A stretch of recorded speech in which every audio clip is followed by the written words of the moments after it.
सर्वमङ्गलस्वरूपिणे देवी दुर्गाम्बिकायै मङ्गलम्।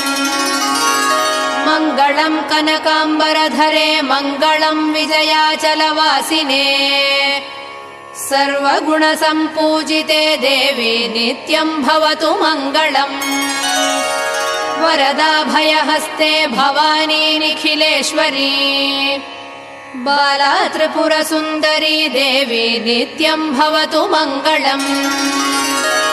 शुभमङ्गलदायिनी शिवे सौभाग्यदायिने। इन्द्रकीलाद्रिनिवासिने तुभ्यम् देव्यस्तु मङ्गलम्। कृष्णातीरनिवासिने गौरी कोमलस्वरूपे। कमनीयकरे देवी तुभ्यम् देव्यस्तु मङ्गलम्। कृष्णातीरनिवासिने